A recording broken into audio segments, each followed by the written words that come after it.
The Pittsburgh Steelers have settled on their final 53-man roster. We'll break it down step by step, including some of the trades that they've made and some other moves that got us asking questions. All here on the North Shore Drive podcast from the Pittsburgh Post-Gazette. I'm your host, Chris Carter, joined today by Gerry Dulac. We're going to be breaking things down. Let's get into it. You are now listening to the North Shore Drive podcast, a show on all things Pittsburgh sports from the writers of the Pittsburgh Post-Gazette.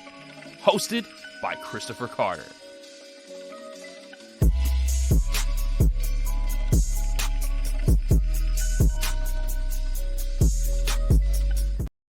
Hello and welcome to the North Shore Drive podcast from the Pittsburgh Post-Gazette. I'm your host, Chris Carter, joined today by one of our esteemed Steelers beat writers, Gerry Dulac, breaking things down on your Pittsburgh Steelers and all things Pittsburgh sports. As always, you can find this show on your favorite podcasting apps and on YouTube. Like this video if you enjoy it. Subscribe to this YouTube channel to get all of the daily content as well as the Monday, Wednesday, Friday episodes of the North Shore Drive podcast, which is sponsored by our friends at Mike's Beer Bar. Whether you're in town for a Steelers, Pirates, or a Pitt game in the North Shore, there's one place to go, and that's Mike's Beer Bar right across the street from PNC Park. They have the best selection of beer in town. They have over 20 TVs, so you can catch all your sports action and keep up with everything around the world, as well as trying out any of their 500 different available beers at any time. 300 of those beers are local, and 80 of those are local craft beers on tap, available right away at Mike's Beer Bar. Get to Mike's Beer Bar today. More on them later. Gerry, you've had a busy Tuesday, breaking things down, staying on the phone lines, breaking the news that Kendrick Green was traded for a 6th-round pick. I want to ask you about how the Steelers pulled that off, because a lot of people were talking about how Kendrick Green, man, he's probably going to get cut, or this is going to happen to him, or that's going to happen to him. And the Steelers find a way. Yes, it's a 2025 6th-round draft pick, but they get some compensation for a guy that they looked like they might be done with. You know, Chris, I was a little bit surprised they were able to get something for him. But I will tell you, even last night, entering into this final day of cut downs, you have to ask yourself who has some marketability. Kevin Dotson had some marketability, started 17 games last year. He has some tradability. Guys who have marketability, who they're willing to part with. And Kendrick Green was one of them. Now, did I think they would get something for him? I thought maybe a 7th-round pick, but the Texans have some injuries, and that's how you make those deals. Who are you willing to part with? And does that player have some marketability with other teams? And that's what happened with Kendrick Green. And so, you look at the Dotson deal, which I thought was a home run for them.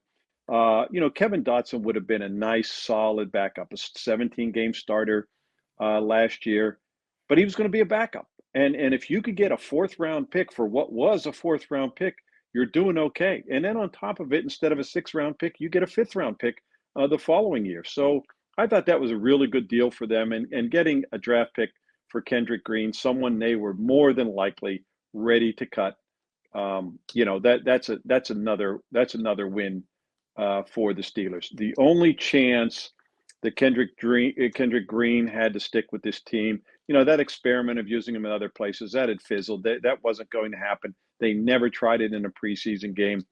But the fact that he could play a couple positions obviously helped. Steelers' number one objective for any of their backup linemen, of course, except for Broderick Jones, who won't be a backup very long, they all have to be position flexible. And that was the one thing Kendrick Green had at least going in his favor, but not enough for him to make the roster. Yeah, I agree. You talk about position flexible. That's what they got Spencer Anderson back there, the 7th-round rookie, who, as you pointed out, was a camp surprise and earned his way onto this roster. What does it say about the Steelers that they are this confident? You're talking about going into last season, Kendrick Green and Kevin Dotson were competing for the starting left guard job. Both of them had been starters on the offense. What does it say about the confidence in this offensive line now that both of those guys were shipped off? Yeah, and it's not only the confidence they have in Isaac Seumalo, which you have seen in the preseason.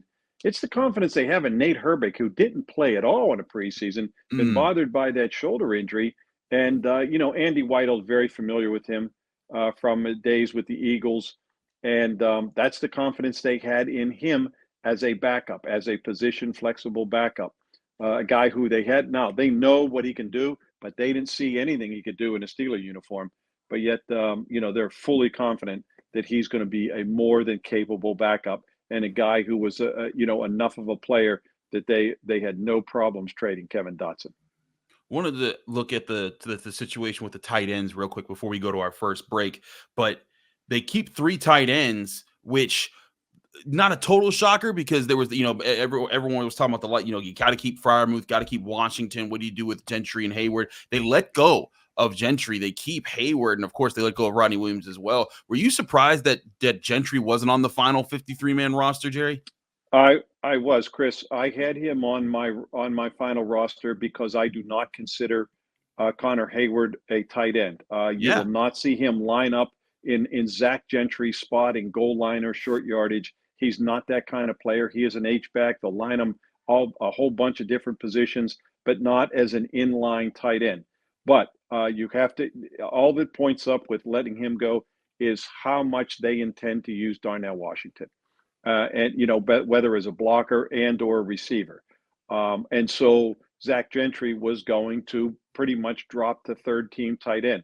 All that being said, I'm still surprised they cut him because, again, I don't consider Connor Hayward a tight end.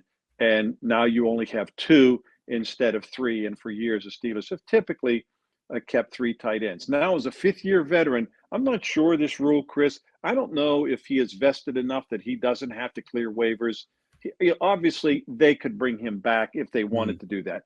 Have I been told that they're planning to do that? No, I have not been told that. But he doesn't have to go through waivers, I don't believe. So he is a guy that if they had to bring him back, they wouldn't have to worry about somebody else claiming him, I don't think.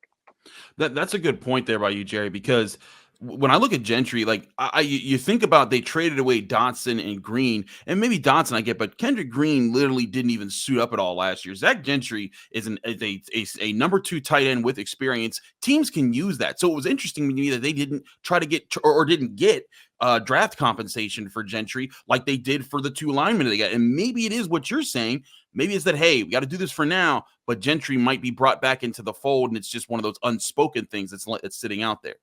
Chris, Zach Gentry was one of the guys who I thought maybe has some marketability, possibly, a big body tight end, played enough the last couple of years. A guy who I thought could have some, a measure of value in a trade. And maybe that's why they didn't. Of course, maybe they didn't have any takers either. But it is possible because he doesn't have to go through waivers that could happen. Not saying it will, but it's certainly possible. We'll keep talking about the final 53-man roster here in the North Shore Drive podcast. He's Gerry Dulac. I'm Chris Carter. But first, I want to remind you guys that this show is sponsored by Mike's Beer Bar. And I'm telling you, you go to the North Shore, you got to go to Mike's Beer Bar. If you're in Pittsburgh, you got to go to Mike's Beer Bar. They have the best beer selection in town, 500 different available beers. 3 of them are local beers, and 80 of them are local craft beers that you can get right out the tap at the bar. You can also get a flight to try out any of the options that you can dream of between those 500. And trust me, you won't run out of favorites because I never do, and I'm always there. And remember, they have 20 televisions that you can check out if you're in for just a great day of college football like this upcoming weekend. You can go right there, sit and catch all the games right there on their 20 different TV screens. And they also have amazing food. Try their steak on a stone for an awesome meal where you choose how hot you want your steak cooked right on a heated stone right in front of you as you enjoy a night out in Pittsburgh. Come to Mike's Beer Bar and get your sports fix and experience the best bar in Pittsburgh, and tell them Chris sent you.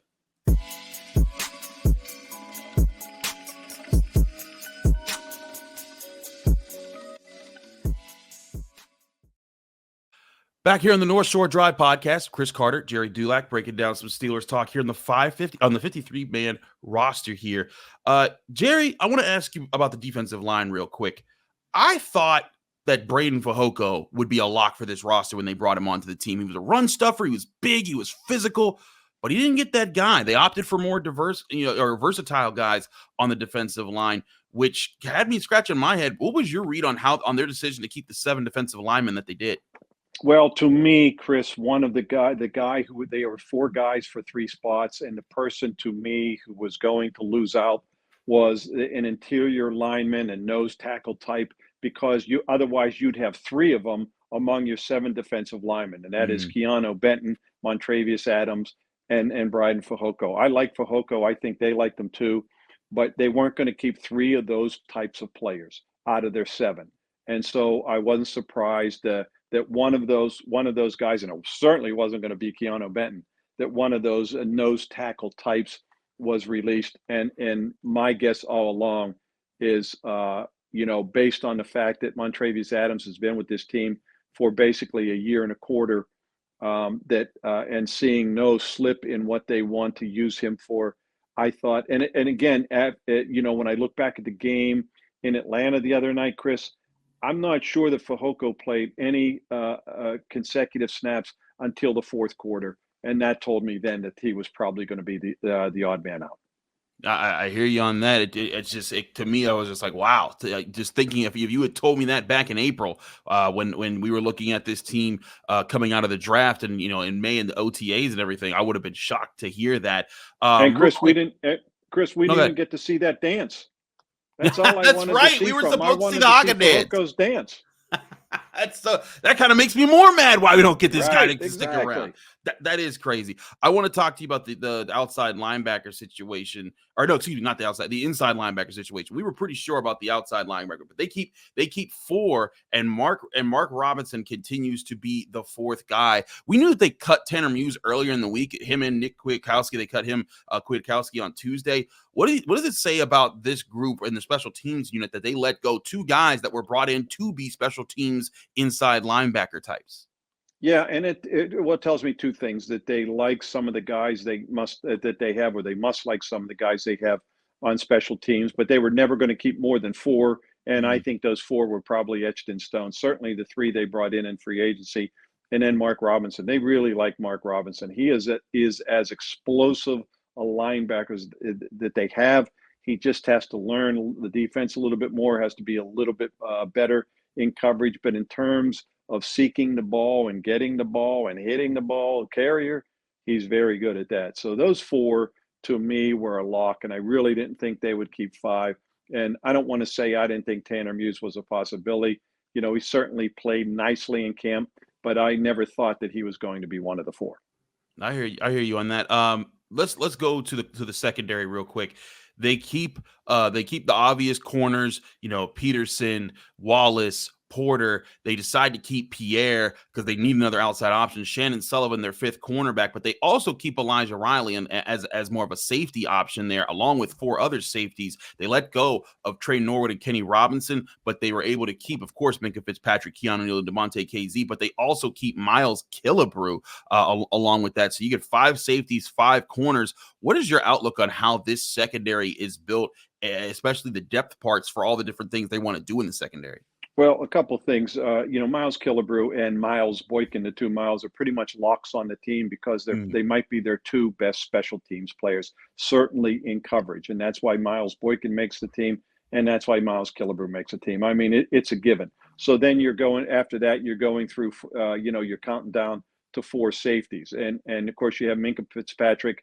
Keanu Neal was brought in to be a starter. And Devontae KZ is a free safety who can run, but is tough enough to play strong safety. I know he's a little undersized, but they played him a little bit there last year in some packages, and they're not afraid to use him. So, and Elijah Riley makes the team over Trey Norwood for two reasons. One, because he will be rotated. He can go play in that slot. He can go be the nickelback.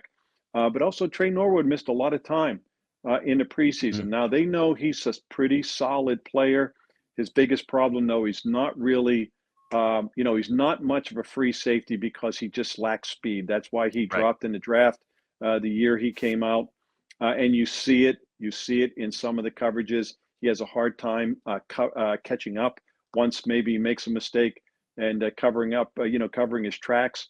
But Elijah Riley gives him that option of being that nickel corner. And that was the reason why they kept him. Now, a corner, you'd mentioned corner. Chris, that's the one position. They're not done there. If they see somebody they like on the waiver wire, they're going to go sign them. And I don't want to get ahead of what we want to talk about, but that's part of the reason, we'll talk about this in a minute, why they did what they did at punter.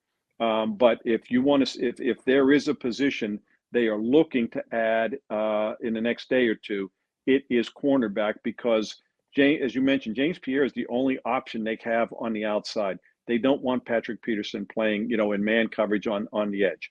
So If they think there's somebody out there who fits that bill better than what they have behind the two regulars, which is going to be Joey Porter, of course, and Levi Wallace, then they're going to go out and sign that corner. And then when they do, if they do, that's when they will release Braden Mann, the punter. That's interesting. So you don't think that Braden Mann's being kept for a trade possibility? You think he's a holding place right now until they make that move?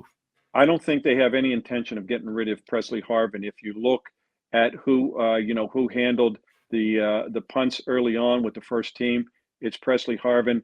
And if you just saw him in camp, those are things I watch, and I watch them because of being a golfer. I watch to see the sound, the thump. I can tell who's punting and kicking just by the sound. The other thing too, with a punter, you want to see who can turn that ball over and get the nose pointing down.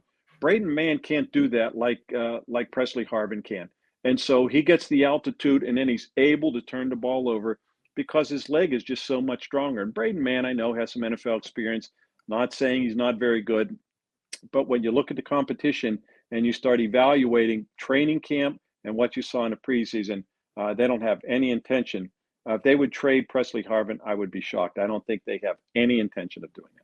Let me tell you, Jerry, that is the first time I've ever heard anyone on the Steelers beat break down punter analysis there, because I don't know anybody that can explain the physics of it. Even me, I'm just like, he punts well, he does it. There you go. That's all I can say. So that's very interesting stuff there. So I got that going for me, Chris. Absolutely. He's Gerry Dulac of the Pittsburgh Post-Gazette. You can find him at post-gazette.com along with our other writers. We're not done, though. We got a couple other things that we'll talk as Jerry moves on. He's a busy man. We got to let him go, but we'll be right back after this break here. But first, I want to remind you that this show is also brought to you by Savina's Kane and Galucci, mesothelioma and asbestos lawyers with over 85 years of experience. Call them now for a free consultation. That's Savina's Kane and Galucci. And brought to you by GameTime.co, where buying tickets for your favorite events shouldn't be stressful. GameTime is the fast and easy way to buy tickets for all your sports, music, comedy, and theater events near you. Just download the app today, right to your phone. With killer deals on last-minute tickets and their best price guarantee that can't be beat, you can stop stressing over the tickets and start getting hyped for the fun that you're about to have wherever event you're going to. Again, the GameTime app, which you can download right to your phone, get you exclusive flash deals on tickets for football games, basketball games, baseball games, concerts, comedy, theater events, anything you could think of, GameTime gets you into. And their best price guarantee means that you'll always get the best price. And if you find tickets in the same section and row for less somewhere else, GameTime will credit you 110% of the difference. Snag the tickets without the stress with GameTime. Download the GameTime app, create an account, and use code PITTPIT for $20 off your first purchase, or go to their website, GameTime.co.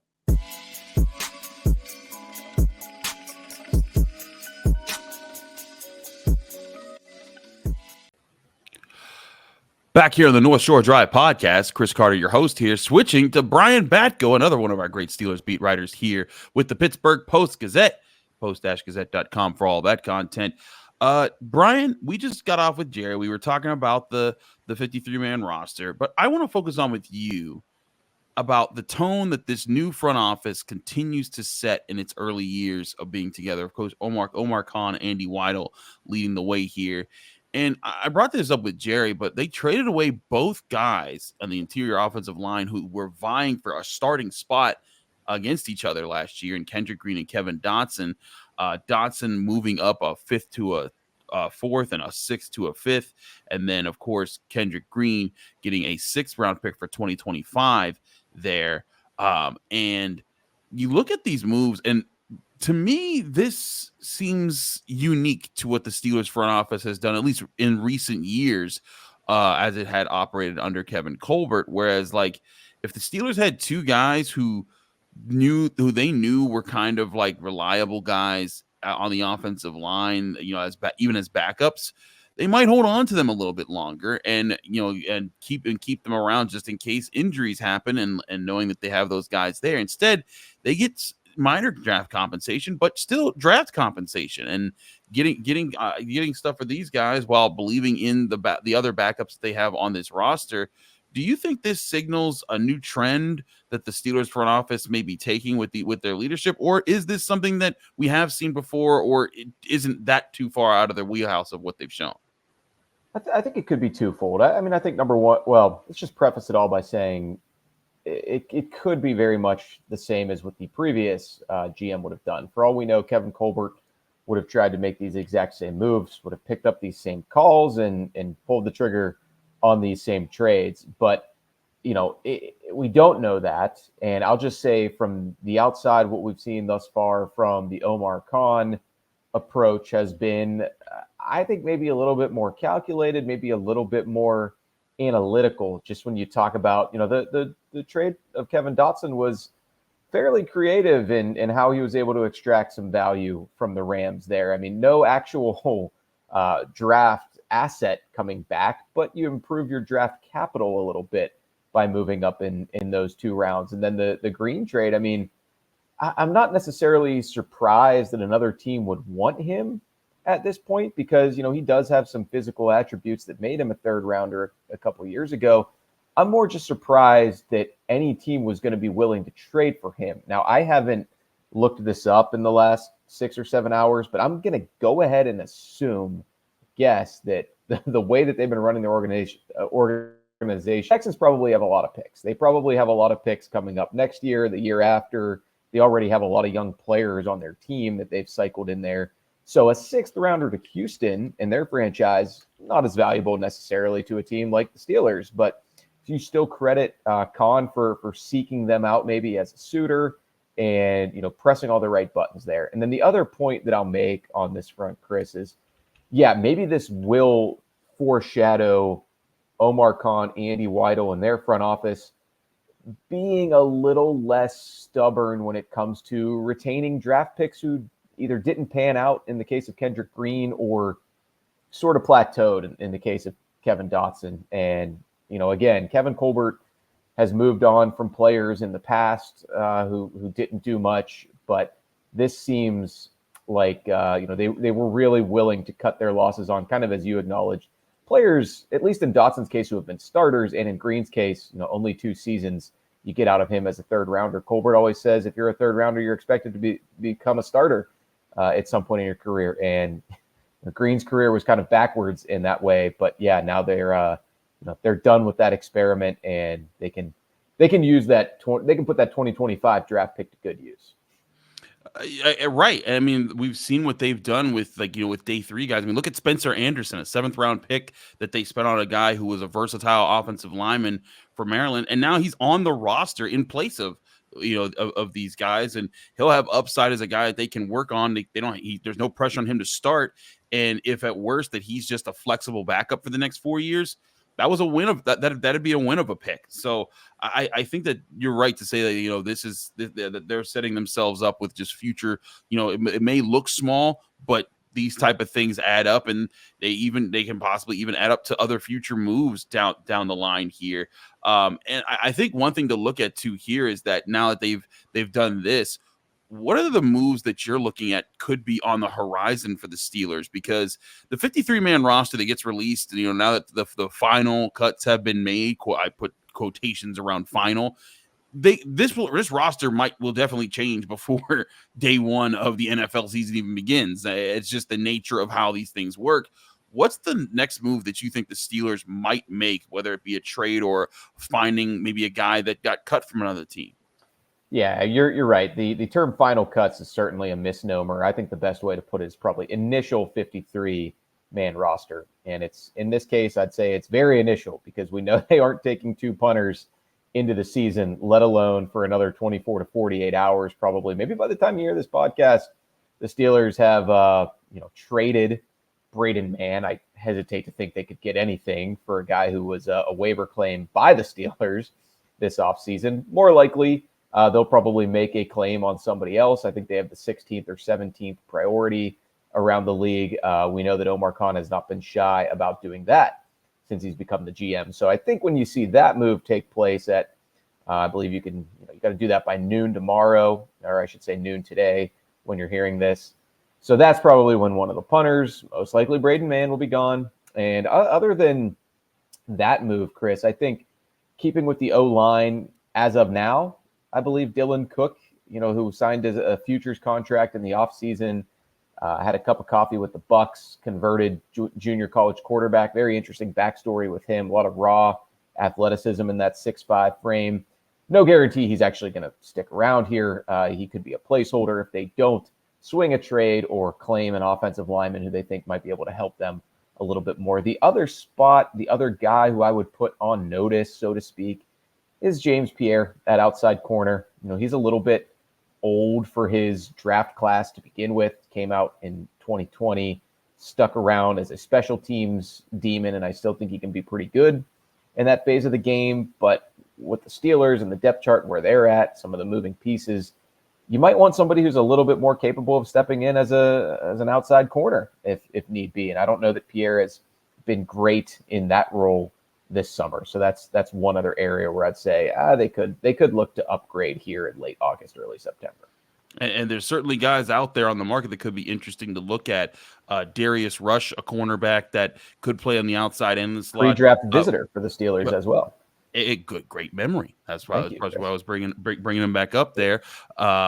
Desmond King, another guy that has years of NFL experience who was let go by a team. The thing is that this is now a chance to look around and say, hey, whose tires should we kick just to see how they're doing? Because at this point, again, you're just claiming guys that were let go. You're not losing anything for bringing them in. Bradley Roby was one, I think, cut by the Saints. But, a guy like him and King, I think for what the Steelers could use in that position group, you probably want somebody younger, ascending, a potentially rising player with more of a ceiling than someone who's on the downside. You have Patrick Peterson, you have Levi Wallace. Very true. In that role. So that's just my take on that. And that's why I let off with Darius Rush, because he's a guy that somebody like him, though, what happened with Darius Rush that he got a great question. Cut already. Obviously, if you're a rookie with some promise and you don't make the 53 for who is it, the Colts? Something didn't go too well for you in camp in the preseason. Yeah, which makes me that is a question there. But again, a guy with size and speed. Just throw him in there, and if he stinks, he stinks. Oh well, you spent picks, or you spent money on bringing a guy in for a short term thing. It's probably going to cost you very little. So I think that's where the Steelers could get creative to see how things go.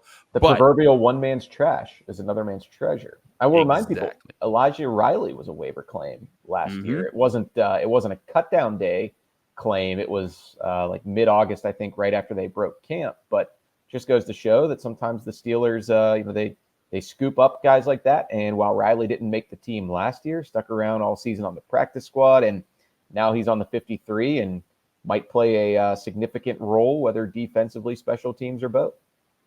Absolutely. There's a lot of potentials here. We'll see what happens here over the next couple of days. Brian will be back with me on the Friday edition of the North Shore Drive podcast as we continue getting you ready for the first weekend of college football, but the final weekend without NFL football for several months. Can't wait for all this to get going. Brian, thanks so much for joining me here on the final segment of the North Shore Drive podcast. Thanks to Gerry Dulac for joining me for the other two. And thank you all for tuning into the North Shore Drive podcast. I'm your host, Chris Carter. He's Brian Batko.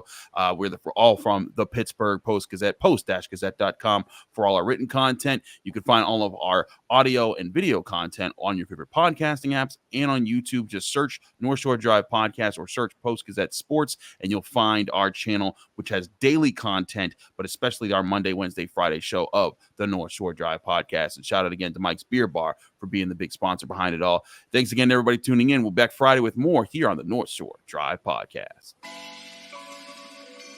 Thank you for tuning in to another episode of the North Shore Drive podcast from the Pittsburgh Post-Gazette. If you watch this video on YouTube, please like the video and subscribe to our channel. For 3 months of digital access to post-gazette.com at 99 cents, click the link below in the description.